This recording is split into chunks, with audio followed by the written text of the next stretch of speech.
வாழ்வோம் வாழ்விப்போம். இது இறைவாக்கு. இறைவனிடமிருந்து தன் அடியார்களுக்கு வழங்க பெறும் அருள் அமுதம். ஒன்றாம் அருளமுதம். வாசம் வாக்கு ஒன்று. நான் உங்கள் மத்தியில் வாசம் செய்கிறேன். அன்பு கண்களை கொண்டு என்னை தரிசியுங்கள். ஆரவாரத்தை அப்புறப்படுத்தினால் மட்டுமே நீங்கள் அமைதியை ஸ்பரிசிக்க முடியும். வாழ்வோம் வாழ்விப்போம். இறைவனை தரிசித்த சித்தர்கள். இரவு நடுநிசி தவத்தில் திடீரென ஒரு உருவம் தோன்றினார். குத்த வைத்து இருந்தவர் இரு கைகளையும் கால்களோடு பின்னி குக்கட ஆசனத்தில் இருந்தார். தலையில் கொஞ்சம் முடி, குச்சித்தாடி, அரை கோவணம். இறைவனை பார்த்து சிரித்து கொண்டே இருந்தார். இறைவனும் சிரித்தார். என்னை பார்க்க வாருங்கள் என்று கூறி மறைந்தார். அருவ நிலையில் இருப்பவர்கள் தன் கடைசியாக எந்த உருவத்தில் இருந்தார்களோ அந்த உருவத்தில் தோன்ற முடியும். வேறு உருவம் எடுத்துவிட்டால் பழைய உருவம் சாத்தியமாகாது. அருவத்தில் உருவம் எடுக்காது. இருக்கும் வரையே இது அமையும். அதுபோல் பழைய உருவத்தை விட்டு வேறு உருவம் போகாமல் அருவத்தில் இருக்கும் வரையே அவர்களுக்கு மண்ணில் உள்ளவர்களால் நினைக்கப்படுவர். எப்போது மாற்று நிலைக்கு சென்று விட்டார்களோ அப்போதே மறக்கப்பட்டு விடுவர்.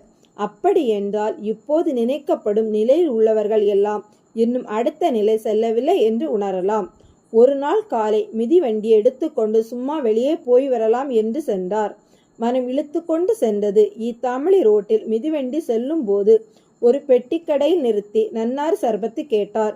கடைக்காரர் சர்பத்து கலைக்கு கொடுத்து கொண்டே, மடத்துக்கு போறதுன்னா சீக்கிரம் போங்க தம்பி, நடை சாத்திர போறாங்க என்று அவசரப்படுத்த, வேகமாக குடித்துவிட்டு காசை கொடுக்கும் போது மடத்துக்கு போக சொல்றாரே என நினைத்து கொண்டே மிதிவண்டியை மிதித்தார்.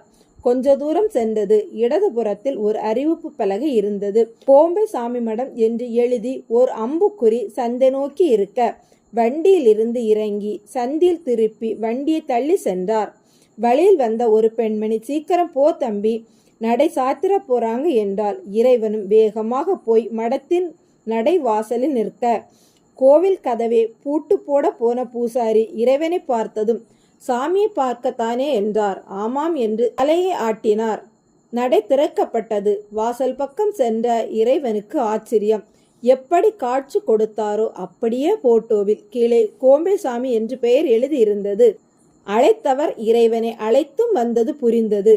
லிங்கம் வைத்து பூஜித்தனர். கண்களை மூடி பார்த்தார். ஜீவ சமாதியில் இருந்தவர் எழுந்து நின்று வணங்கினார். இறைவன் பின்னால் நின்ற பூசாரி, சாமி உயிரோட குழியில் இருந்து கொண்டு மண் போட்டு மூட சொல்லி ஜீவசமாதியில் இருப்பவர் என்று சொல்வது இறைவனின் காதில் கேட்டது.